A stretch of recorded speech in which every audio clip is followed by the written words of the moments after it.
Good morning students. Welcome to the digital classes of Lal Bagh Girls Intermediate College.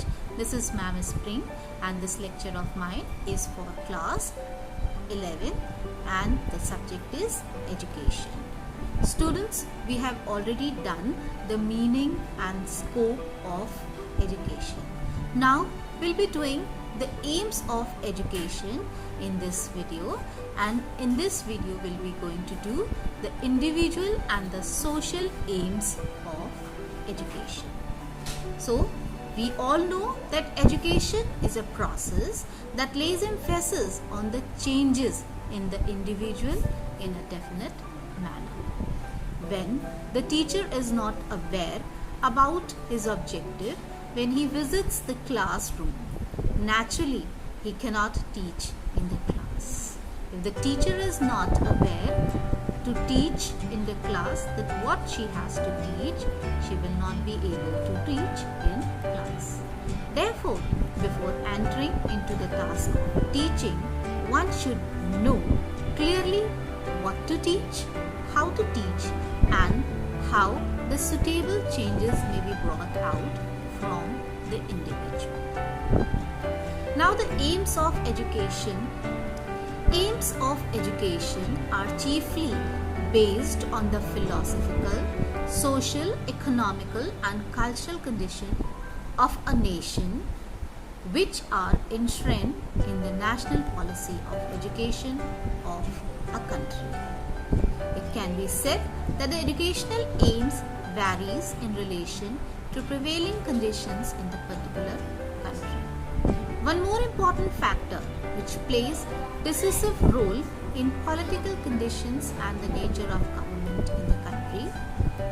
That is why this is the reason that education changes from democratic government to the communist and federal types of government in various countries of the world. Now, what is the need for determining the aims of education? There is a great need for determining the aims of education. We cannot gain success in the process of education unless and until its aims are decided. If we talk about the advantages of the aims, if the student and the teachers have determined the aims of education, they can enjoy various things like they can help all-round development of the child, they can save energy and time, problems of life can be easily solved, means of education such as curriculum, method of teaching, teacher and school etc. can broadly be discussed in this chapter. Now, if we talk about the characteristics of an ideal educational system, then in order to give a proper direction to the process of education, we aim at the characteristics. So, aim of education should be clear and certain. Education relates to entire life, hence the aim must be wide, and education should aim at balanced growth of the child. Aim should be decided considering the need of the life and society. Aim of education should be practical and useful for life. Aim of education should be decided considering the prevailing time.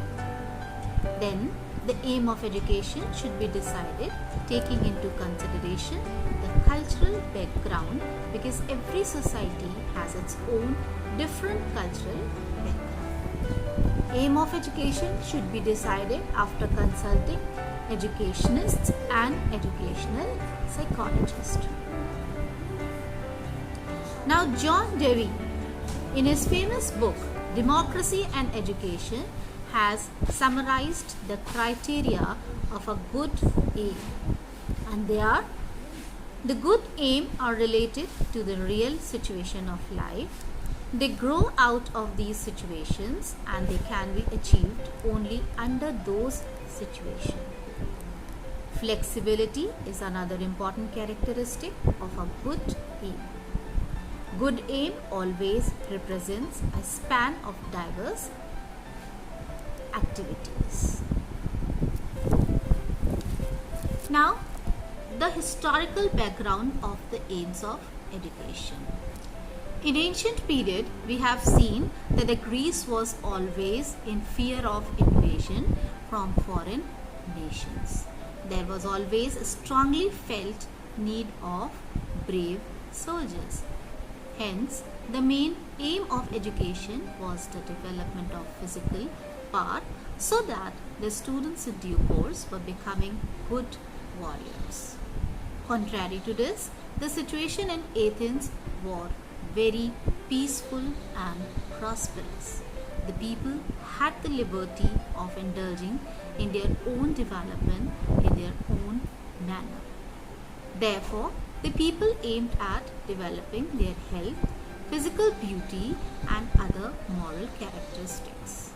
The people of Rome stressed upon obedience of law, their rights and duties, the aims of their education, and the aims were patriotism, developing self-respect, obeying parents, showing courage and skill at the time of war, and increasing their own efficiencies. During the medieval period, it was the advent of Christianity. So the notions of religion and education became merged, and this religious and moral development of human being became the main aim of education. In the modern period, we see that the child development was given more emphasis. Different subjects were imposed upon the child without any understanding of his nature.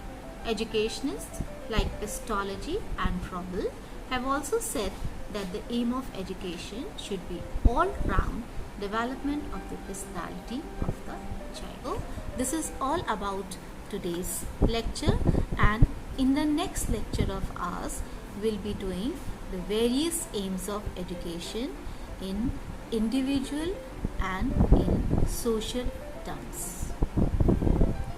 Till then, stay safe, stay home, and thanks for watching this video.